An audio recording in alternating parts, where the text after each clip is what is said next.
Once upon a time, there were two very close friends. Their nicknames were M and E. The pair was virtually inseparable, and when you'd see one, you'd usually see the other. One particular day, M and E started out on a long journey together. M was driving and E was excited to go along for the ride. A few miles into the trip, the traveling companions encountered heavy traffic. Cars were backed up as far as the eyes could see, and they were moving at a snail's pace. E became impatient and frustrated. "Beep your horn, M," he shouted. "Come on, people, get a move on." Instead of pressing the horn, M decided to exercise patience. So he turned on his favorite station. "Honking isn't going to solve anything. It won't get us moving any faster," explained M. "And it just might make matters worse by infuriating other drivers. So calm down, relax, and enjoy the music," he continued. E had been so worked up that he hadn't noticed one of his favorite tunes was playing. He settled down and started singing along. Before they knew it, the two were bobbing their heads in sync with the rhythm of the bass and belting out lyrics at the top of their lungs. Eventually, they could see the light at the end of the proverbial tunnel. Just as they were about to pass a roadblock, a fancy sports car sped down the shoulder past the long line of cars and darted in front of their vehicle. "Who does she think she is? She should have waited her turn like the rest of us," yelled E. "She's not the only one who has somewhere to go."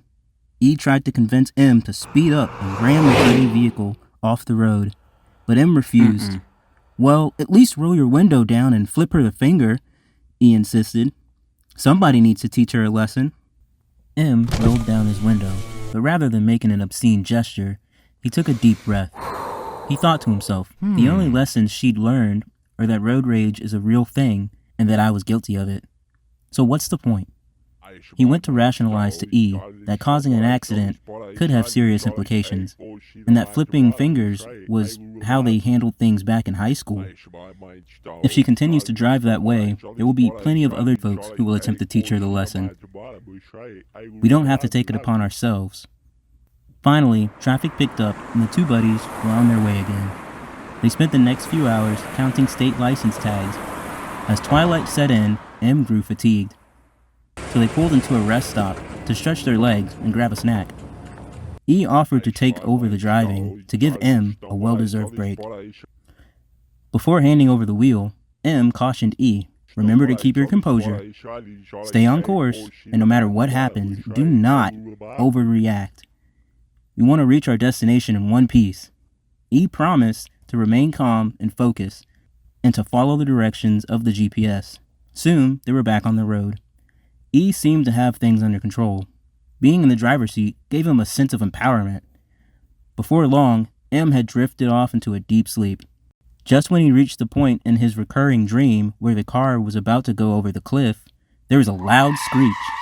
M awakened to see his friend's frantic attempts to gain control of the car and prevent the car from going over a cliff. E later confessed that he had grown bored with the long drive, so ignored the GPS and took what he thought would be a more interesting route. He went on to explain why he was zooming 20 miles over the speed limit, despite the series of dangerous curve signs he'd seen.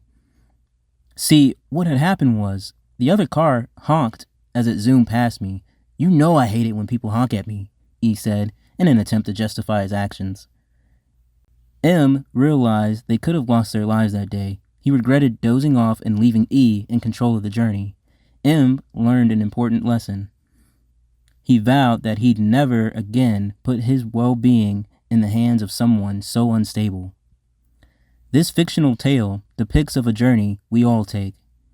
In case you haven't identified the two passengers, M represents me, and E characterizes emotions. The story illustrates how emotions are continually with us on the ride.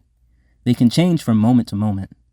And if we allow emotions to take control, they can drive us to places we did not intend to go, or entangle us in things we did not intend to be involved in.